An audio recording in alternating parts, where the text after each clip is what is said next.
pasado, los soviéticos fueron innovadores cuando se trataba de inventos militares: cohetes, misiles guiados por láser, helicópteros y aviones supersónicos.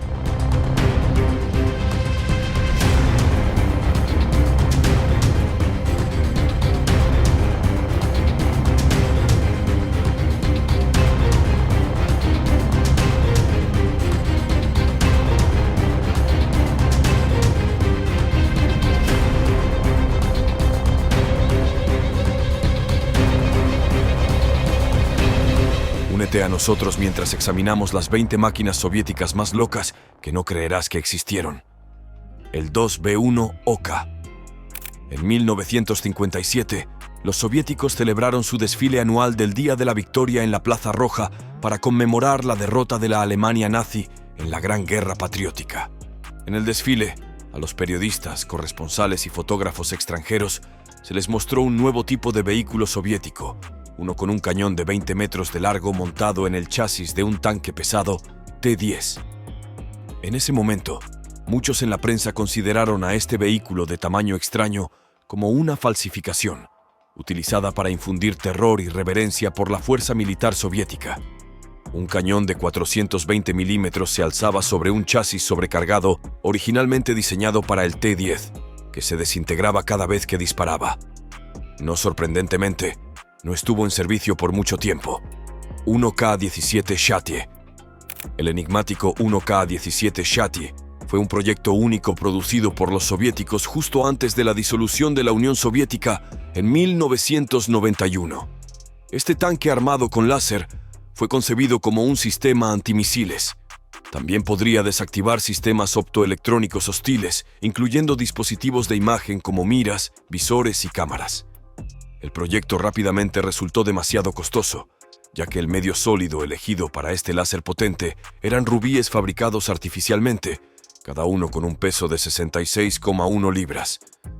El emisor contenía 13 tubos láser, cada uno de los cuales estaba lleno de un rubí. El cristal de rubí se producía en forma de cilindro. Después de la recolección, los extremos se pulían y recubrían con plata, que servía como espejos de enfoque. El 1K-17 se mantiene y exhibe en el Museo Técnico Militar en Ivanovskaya, cerca de Moscú. El proyecto Sveno. Sveno fue una aeronave parásita desarrollada en la Unión Soviética durante la década de 1930. Fue idea del ingeniero aeronáutico Vladimir Bakhmistrov. Estaba compuesto por un avión nodriza bombardero pesado y 2 a 5 cazas. Durante las primeras fases de la guerra germano-soviética, el Sveno SPB definitivo, que consistía en un TB-3 y 2 Polikarpov I-16, armados con 2 bombas de 550 libras, la misma escuadrilla atacó más tarde un puente sobre el río Dnieper, que fue tomado por las fuerzas alemanas. El Antonov A-40. El Antonov A-40 fue un intento soviético de permitir que un tanque planease sobre un campo de batalla después de ser llevado en el aire por un avión para ayudar a los soldados aerotransportados o partisanos. Se desarrolló y probó un prototipo en 1942, pero se consideró inutilizable. En lugar de colocar tanques ligeros en planeadores como habían hecho otros países, las fuerzas aerotransportadas soviéticas sujetaron tanquetas T-27 a bombarderos pesados. En la década de 1930, hubo experimentos utilizando tanques paracaídas o simplemente dejándolos caer al agua. Los planeadores permiten que las tripulaciones lleguen a la zona de lanzamiento, aterrizaje con sus vehículos. También limitan la vulnerabilidad de los valiosos aviones de remolque que no deben aparecer sobre el campo de combate.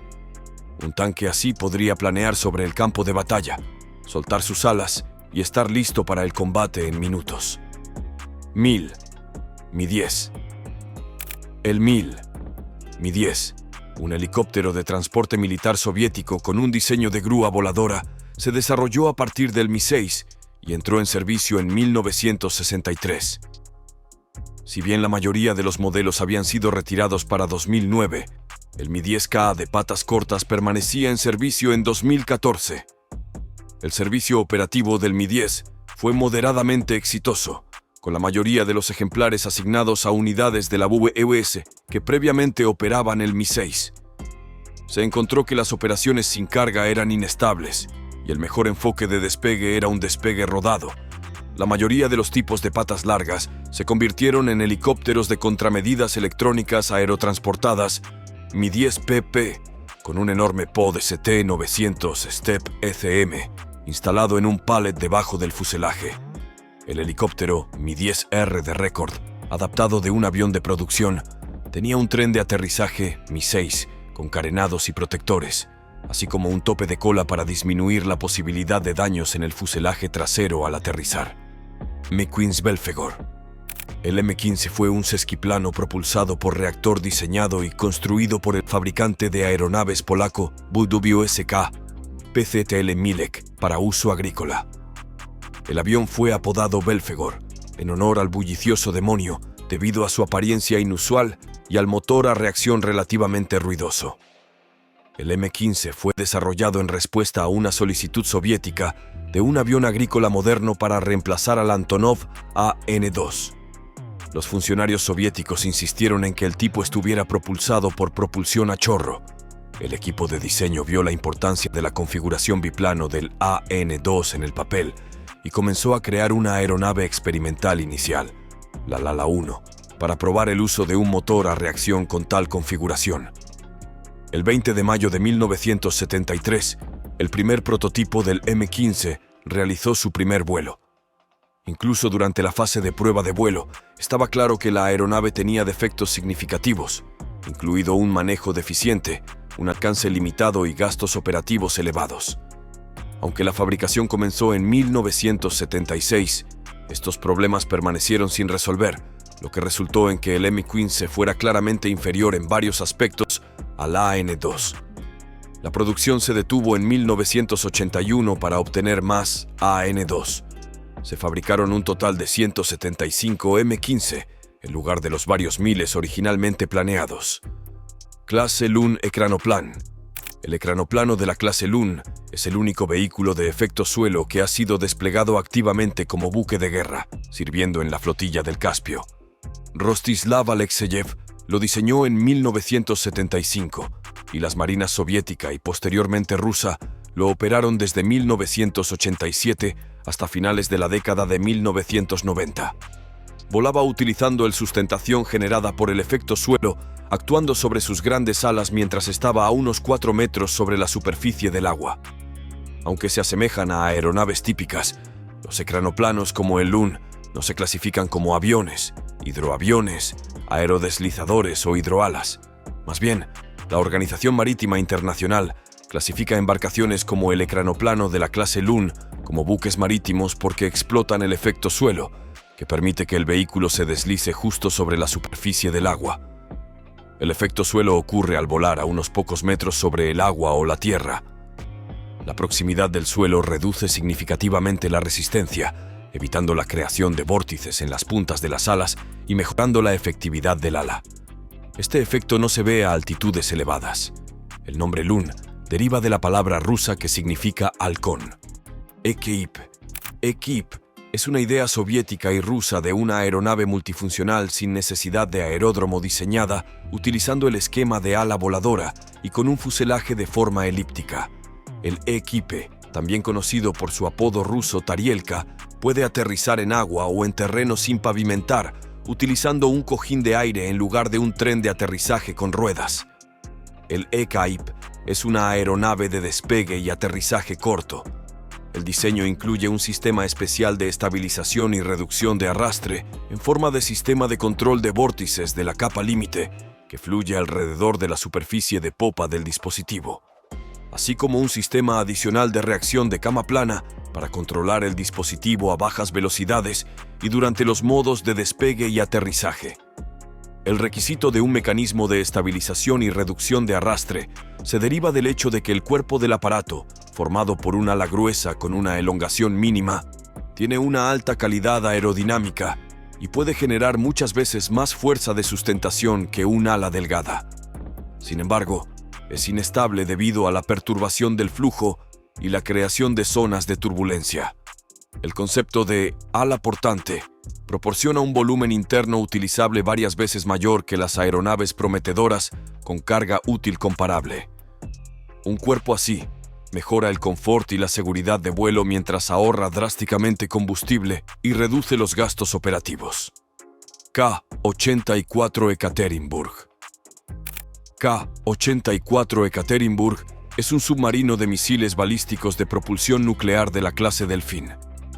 El submarino fue puesto en grada el 17 de febrero de 1982 en la empresa rusa de construcción de máquinas del norte. Fue comisionado en la Armada Soviética el 30 de diciembre de 1985. Tras la disolución de la Unión Soviética, el submarino permaneció en servicio en la Armada rusa. Originalmente conocido únicamente por su número de casco, fue renombrado en honor a la ciudad de Yekaterinburg en febrero de 1999.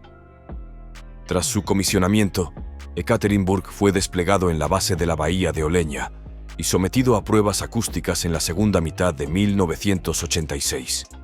En agosto de 1989, Ekaterinburg lanzó todos sus misiles en la Operación Behemoth, que fracasó. 4 meses después, en diciembre de 1989, se convirtió en el primer submarino en intentar lanzar todos sus misiles estando bajo el agua. El primer lanzamiento tuvo éxito, pero el segundo no. En 2006, lanzó con éxito misiles desde el Polo Norte al campo de pruebas de Chicha. El 20 de mayo de 2011, el submarino lanzó el primer SLBM R-29 RMU-2 Liner, apuntando hacia el campo de pruebas de Kura. Sus armas fueron retiradas en 2020 como parte del proceso de desmantelamiento. En 2021, se anunció que sería dado de baja en 2022. En nuestra miniatura podemos ver los restos de un viejo submarino, tal vez el K-84. La nave está oxidada y falta parte de su estructura, ya que descansa sobre una plataforma que está atracada en un puerto. El Bartini Beriev VA-14. A principios de la década de 1970, la Unión Soviética creó el Bartini Beriev VA-14, una aeronave de efecto suelo. Fue diseñado para despegar desde el agua y volar a altas velocidades sobre largas distancias, así como para volar eficientemente justo por encima de la superficie del mar, utilizando el efecto suelo aerodinámico. El VA-14 fue creado por el diseñador húngaro Robert Bartini en respuesta a la necesidad percibida de destruir submarinos de misiles Polaris de la Armada de los Estados Unidos. La aeronave final fue retirada en 1987. El ZBM 2901. La industria automotriz nunca es aburrida, con nuevos vehículos siendo lanzados y desarrollados diariamente, como este enorme vehículo, que puede ser el mejor vehículo todoterreno. Tener el vehículo apropiado para hacer tareas es crítico y hará que el proceso sea mucho más rápido y fluido. Esto es especialmente cierto cuando se trabaja en terrenos difíciles. Pero hay una característica que hace de este el ATV ideal. Carece de ruedas pero se mueve y desliza con facilidad. Se llama CVM 2901. Pero no te dejes engañar por el tamaño y la apariencia. Este camión es muy potente, con 159 caballos de fuerza y un motor Cummins ISF 3.8 litros. Esta robusta máquina puede mover excavadoras, grúas e incluso equipos de rescate. El ATV definitivo fue fabricado originalmente en la URSS en la década de 1970. Es una recreación del modelo, convertido en esta bestia por la planta de vehículos todoterreno de Nizhny Novgorod. Está destinado para su uso en lugares con pocas o ninguna carretera, como Siberia y el norte de Rusia.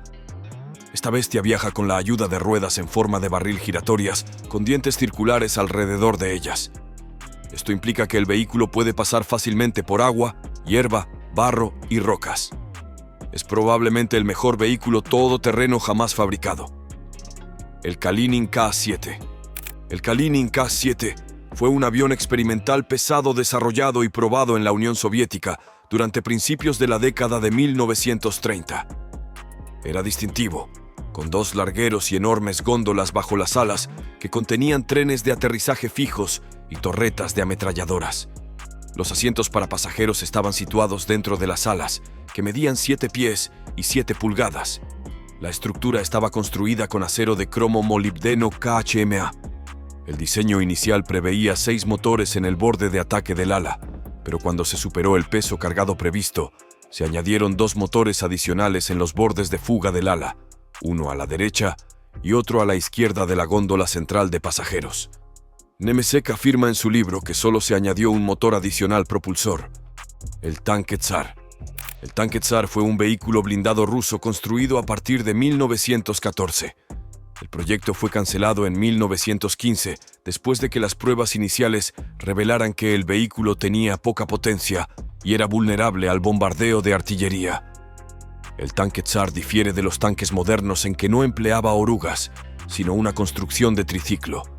Las 2 ruedas delanteras de radios medían más de 9 metros de diámetro, mientras que la tercera rueda montada en la parte trasera apenas tenía 1.5 metros de altura.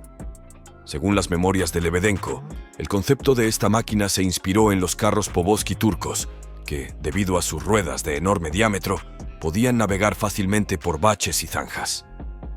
La torreta de artillería superior tenía aproximadamente 8 metros de altura.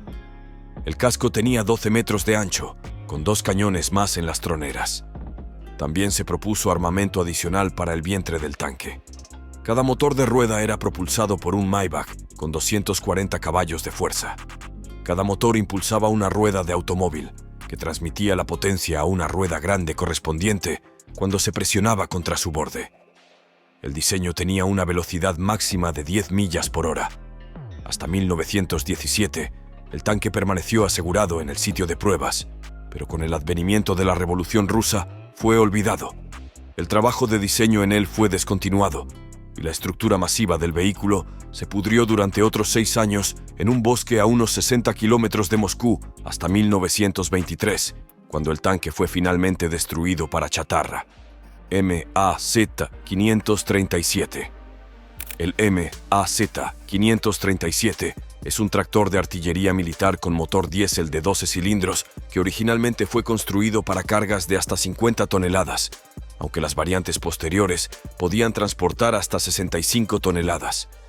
Fue fabricado por la planta de automóviles de Minsk y la planta de tractores de ruedas de Kurgan desde 1963 hasta 1990, cuando se interrumpió la producción. La cabina metálica del MAZ-537 alojaba al conductor y a 3 pasajeros. Con un total de 4 personas, tenía 2 puertas de acceso lateral y una escotilla en el techo, e incluía calefacción adicional independiente del motor. La versión de modificación 537G se distinguía por la instalación de un cabrestante para facilitar la carga y descarga, así como la autoextracción en caso de quedar atascado en terrenos difíciles. La longitud del cable operativo del cabrestante era de 100 metros y podía generar 15 toneladas de tracción. El camión estaba propulsado por un motor diésel de 12 cilindros, de 12 a 525A, montado directamente detrás de la cabina. Este motor también proporcionaba precalentamiento. La transmisión del MAZ-537 consistía en una transmisión hidrodinámica que transfería potencia a los 2 ejes delanteros a través de un convertidor de par y una caja de cambios planetaria de 3 etapas con dirección asistida. El MAZ-537 había sido ampliamente utilizado tanto en aplicaciones militares como civiles, incluidos grandes remolques de tractor, lastre para tractor para transportar cargas especialmente pesadas y campos petrolíferos y gasíferos. UEP-6. El Yakovlev UEP-6 fue un diseño experimental para una plataforma de apoyo volante y de misiles tierra-aire con capacidades de despegue y aterrizaje verticales. Nunca pasó de la etapa de modelo. El UEP-6, quizás el diseño más extremo que haya salido del estudio OKB de Yakovlev, parecía más ciencia ficción que una nave probable de ser producida. El UEP-6 se concibió como una plataforma de soporte UTOL masiva que funcionaría en conjunto con aviones UTOL como el Yak-38 de Yakovlev. Uno de los muchos roles previstos para esta línea de vehículos era el transporte de alimentos, combustible y municiones. La estructura masiva, tipo caja, tenía 49 metros de largo. En una configuración, podía transportar un sistema completo de misiles SAM, incluidos 6 misiles SA-2 con lanzadores ubicados en la superficie superior de la nave. Las recargas y los radares de apoyo se guardarían en el interior. El VP-6 iba a estar equipado con 6 rotores de 6 palas instalados en 6 pilones que sobresalían de los flancos de la nave. Cada rotor iba a ser impulsado por 4 motores de turbina de gas, lo que le daba al VP-6 un total de 24 motores. El fracaso de la Fuerza Aérea Soviética en desplegar aviones VTOL terrestres eliminó la necesidad de tal nave, Kamov Ka-22. El Kamov Ka-22 Vintokryl fue diseñado por Kamov para la Fuerza Aérea Soviética. La aeronave de transporte experimental combinaba las características de despegue y aterrizaje vertical de un helicóptero con las de un avión de ala fija durante el crucero. El Ka-22 tenía una gran capacidad de carga comparable a la del Antonov AN-12. Esencialmente, el Ka-22 era un avión de ala fija con rotores montados sobre las puntas de las alas. Cada punta de ala albergaba un motor que impulsaba una hélice tractora de 4 palas, así como un rotor principal de 4 palas. El fuselaje incluía una cabina de 3 asientos sobre la nariz de cristal, así como una sección de carga principal capaz de contener 80 pasajeros o 16.5 toneladas de carga. En modo de ala fija, los rotores de elevación estaban libres para girar y el avión era controlado por los alerones y las superficies de cola. El tren de aterrizaje de 2 ruedas era fijo, el MiG-105. Durante la Guerra Fría, Estados Unidos y la Unión Soviética compitieron intensamente por nuevas tecnologías de vanguardia, especialmente en ingeniería aeronáutica. La creación de estas aeronaves llevó los límites de la ingeniería y la tecnología, y aunque algunas finalmente tuvieron éxito, otras fueron canceladas debido a problemas técnicos o presupuestarios. Ninguna idea era demasiado loca, especialmente para los ingenieros soviéticos que construyeron algunos prototipos impresionantes. El MiG-105 fue uno de estos extraños aviones de la época, pero podría ser incorrecto llamarlo avión, dado que estaba diseñado para tener capacidades de nave espacial. El MiG-105 era una nave espacial de cuerpo sustentador sin alas, como los aviones convencionales y los cohetes. En lugar de eso, usaba la forma de su fuselaje para crear sustentación durante la reentrada atmosférica. Este diseño mejoraba la maniobrabilidad y el control de la nave espacial mientras descendía.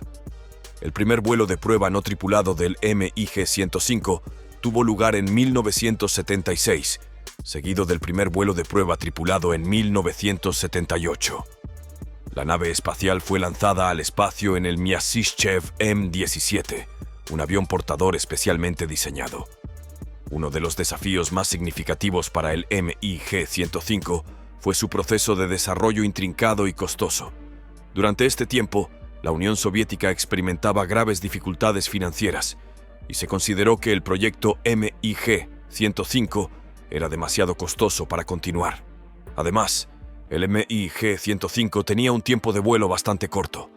La nave espacial estaba diseñada para vuelos suborbitales y orbitales, aunque su tiempo de vuelo máximo era de unas pocas horas. Esto lo hacía inadecuado para misiones de larga duración, como las necesarias para la exploración espacial o el estudio científico. El proyecto finalmente fue descontinuado a principios de la década de 1970. Sukhoi T-4. En 1963, el gobierno soviético emitió una solicitud de propuestas a los burós de diseño de aeronaves, con el objetivo de construir una aeronave similar al North American XB-70 Valkyrie.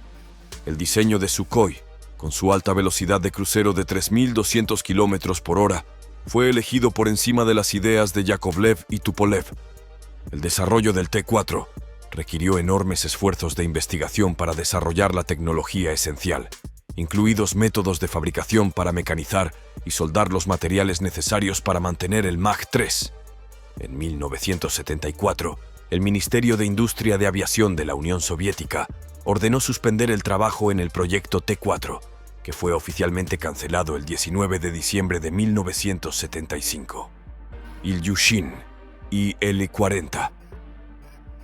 El Ilyushin Il-40 fue un avión de ataque a tierra blindado de 2 asientos y motor a reacción soviético. El primer prototipo voló en 1953 y tuvo éxito, excepto cuando disparaba sus cañones.